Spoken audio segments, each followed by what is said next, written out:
एक दिन मोहन पार्क में अपनी नई मोबाइल से रील बना रहा था। पीछे से एक बंदर आया और बोला, ओए हीरो, मुझे भी वायरल होना है। मोहन हंसते हुए बोला, अरे तू कैमरे में आएगा तो लोग डर जाएंगे।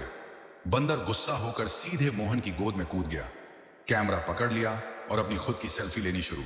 कभी डक फेस, कभी स्वैग पोज। मोहन चिल्ला उठा, अरे भाई फोन दे दे। बंदर ट्री पर बैठकर बोला, पहले लाइक सब्सक्राइब बोल, टैब फोन मिलेगा।